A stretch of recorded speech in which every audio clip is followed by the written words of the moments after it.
This is not a Friday, but this is a video I'm doing. It will go up on the Vault only. And I've decided that Fridays will be special days. I'm doing a series of videos that will all tie together thematically, and I've already done two.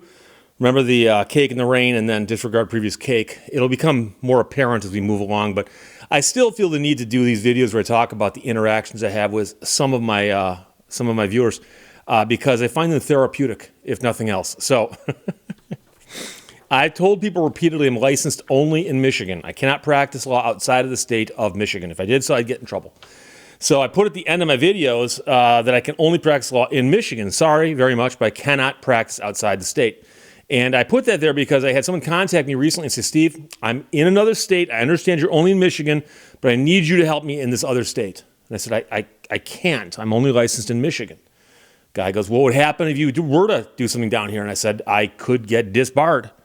And he said, so it's just a choice then. You could help me if you wanted to. I said, I could help you, and I could get disbarred, which I choose not to do, so I'm not going to be able to help you. And he goes, so it's just a choice you're making then, right? I guess life is nothing but choices.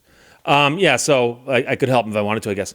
I did talk about, and I had a couple of weird comments in this case, the story about the windmills down south where somebody got the rights to put windmills up on the surface of the land where the land underneath, the mineral rights have been stripped and separated from the top surface rights. And the mineral rights are held in a trust for the Native Americans down there.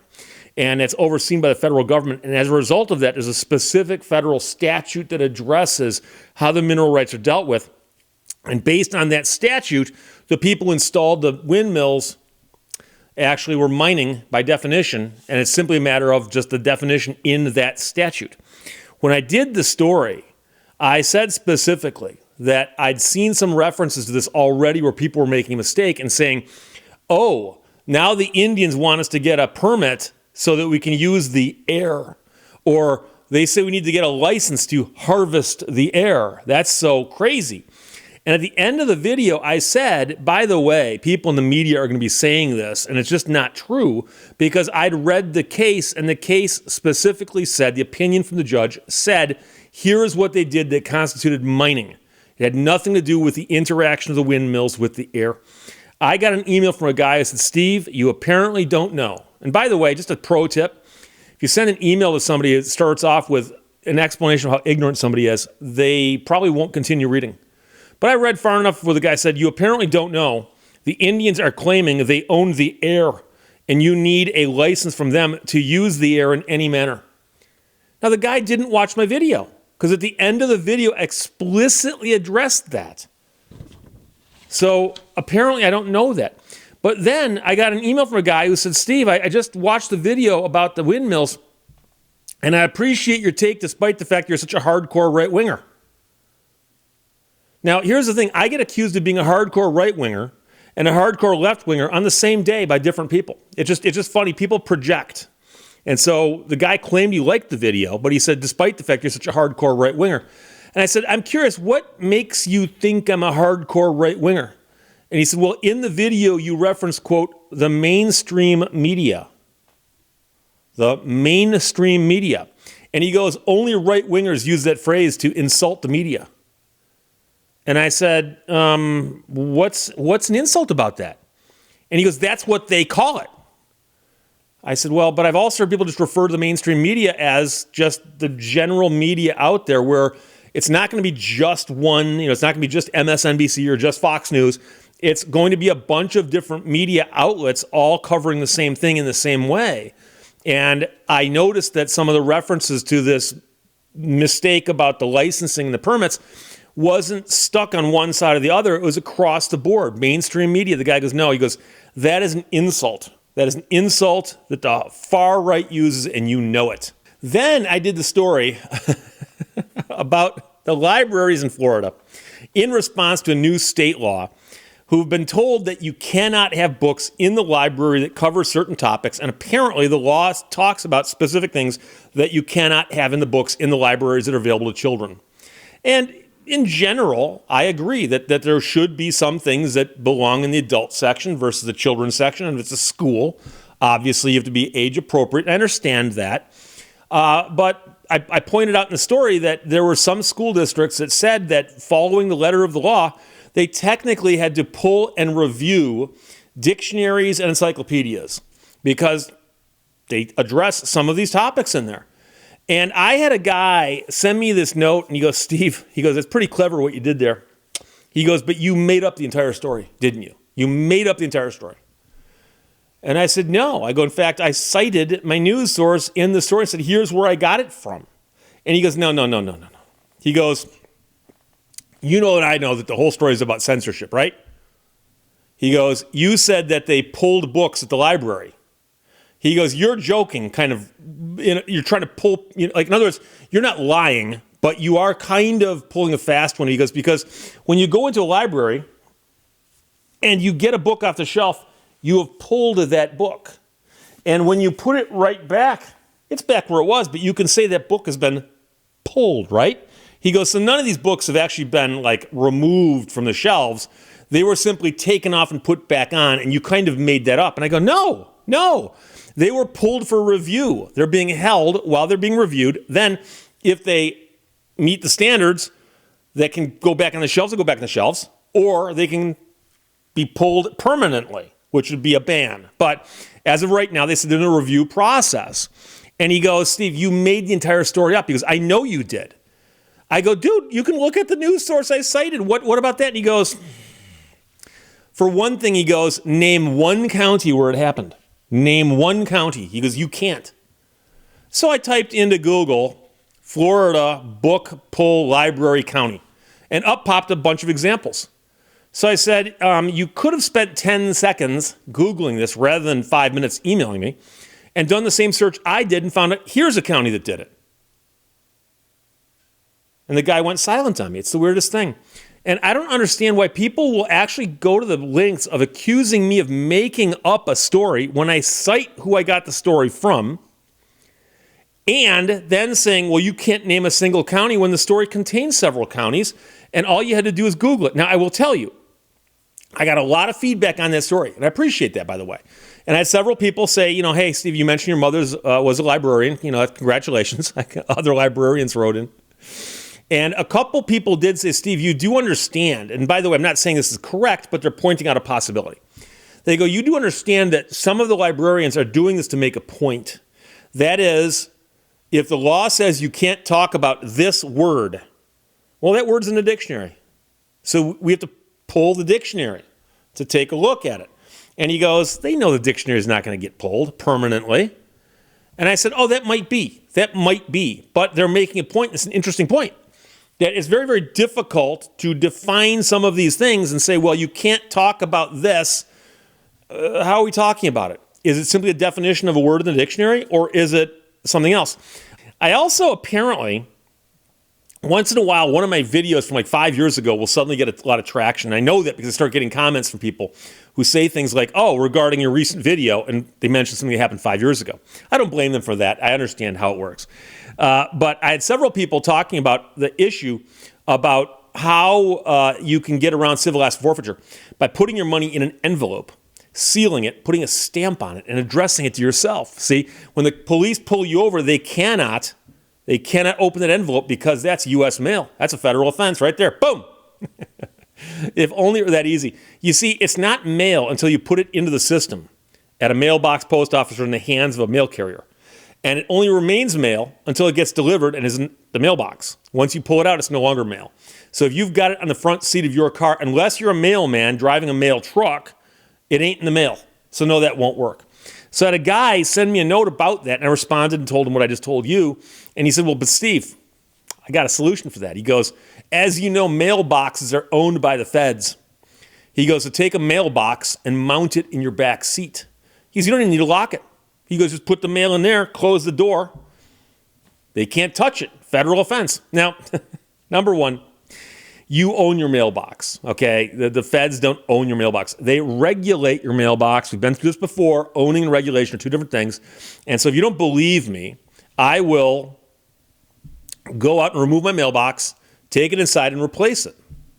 And I'll keep my old mailbox. How can I do that? It's federal property. If it didn't get permission to do that. And so the feds obviously regulate the mailboxes and say what, you can do with them and who can put stuff into them or take stuff out of them. But you own your mailbox. So the guy said, put the mailbox in the back seat of your car, put your stuff in there, and they can't touch it. Are you receiving mail in that mailbox in the back seat of your car? No. Okay. Just because it's a mailbox does not give it federal protection. Some people are going to go, but Steve, I've heard that it does. Go to Menards, where they've got a whole row of mailboxes, a whole aisle of mailboxes, and go over there and mess with them and see if you get the feds coming down on you, descending on you for violating federal law. And then finally, and this is a troubling one, but I got to mention this. I have all kinds of stuff behind me and often on my body that was donated by viewers. People send me T-shirts. I have right behind me, I've got, I'm guessing, 150 T-shirts, and those are just the most recent ones. I've got more that haven't made it into the rotation. I've got more that came out of the rotation. I've probably got 1,000 T-shirts now, maybe a couple thousand T-shirts by now. And I think most people realize that I, for instance, was never in the Coast Guard. I was never on the USS Cole. I was never in the First World War. I've never been a member of the Sac and Fox Nation. These things are sent in by viewers. And so the other day I wore a shirt that had a reference to something military on it. And I had somebody send me a note and say, Steve, where'd you serve? And so I wrote back very politely and I said, I've never served. I did not serve. I said, that shirt you're referring to is sent in by a viewer who said, I would like you to wear this on camera in honor of the people I served with. And the guy wrote me back and he goes, so you didn't serve, but you tell people you did? And I said, no, I've never told anybody I've served. I've explicitly said I did not. And I've mentioned this before, that all this stuff that's donated to me, this wasn't donated because I served in the Coast Guard. That was sent in by a guy who had a connection to the Coast Guard and said, Steve, I see all this other stuff in your set. Could you put something on there for the Coast Guard? Here. And he gave it to me.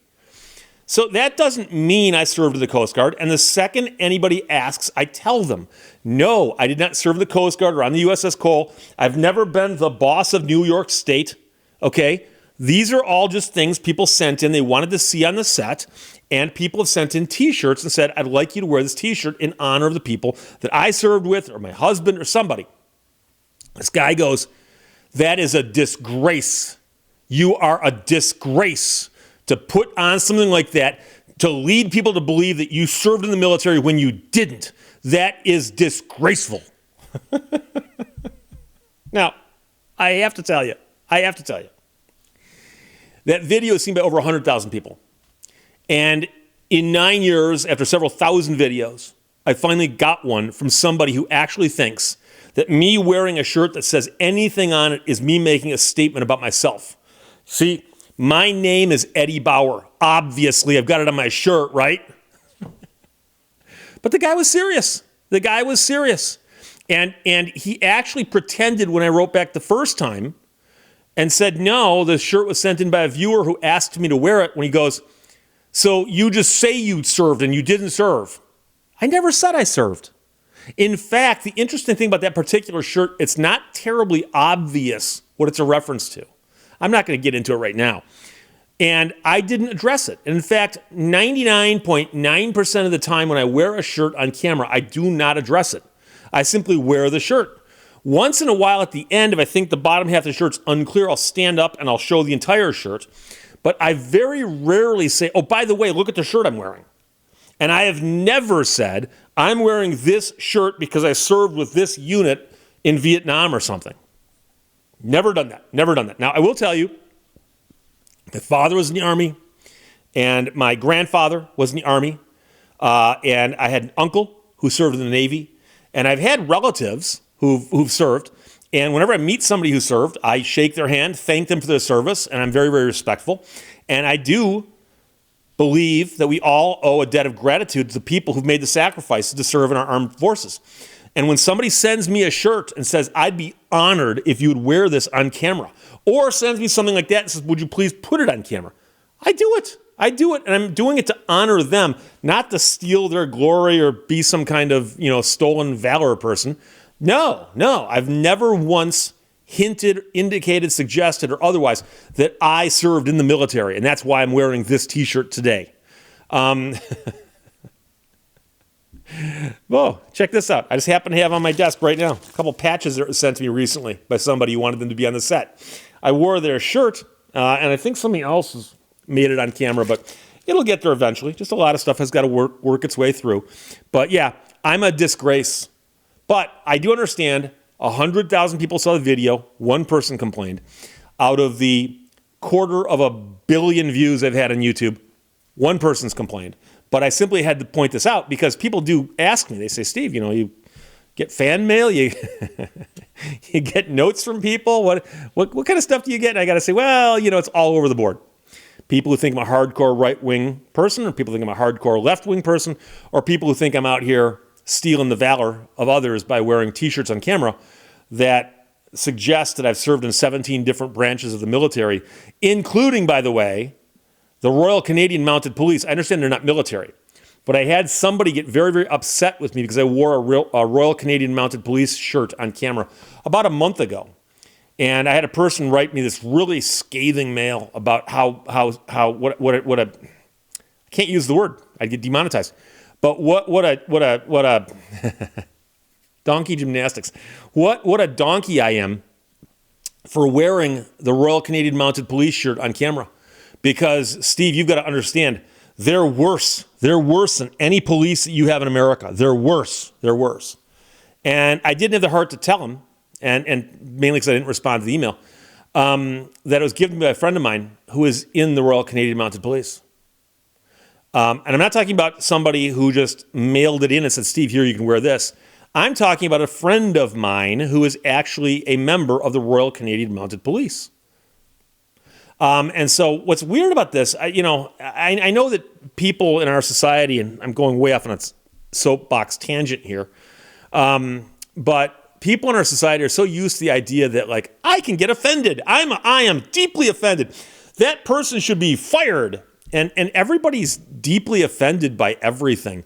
And so you tune in to watch some guy who makes videos on YouTube, and he puts up 2 a day and like 700 some odd videos a year. And he changes his shirt every single video. And one day, the shirt is in reference to a law enforcement agency in another country that you don't like. You're so offended by that you have to write an insulting email and call the person names who wore the shirt without stopping to think, maybe there's something else going on. You could ask, what was that shirt all about? Because it's an unusual logo. A lot of people didn't catch it. It's an unusual logo. It wasn't that big. And the guy could have asked and said, I'm curious, was that a Royal Canadian Mounted Police shirt? Is there a story behind that? And I said, yes. A friend of mine who's in the RCMP gave it to me. Why? And then he could have said, well, my understanding is they're not very good police. And I would have said, oh, okay. Okay, well, to label an entire organization as all bad is something you can do, I guess, if that's how you want to live your life. On the other hand, I happen to know that my friend who is in the RCMP is actually a very, very good person. And so I would like to emphasize and honor the one good person I know rather than say, well, I can't wear this shirt because it might offend the one guy out there who says they're worse than anything in America. Anything in America.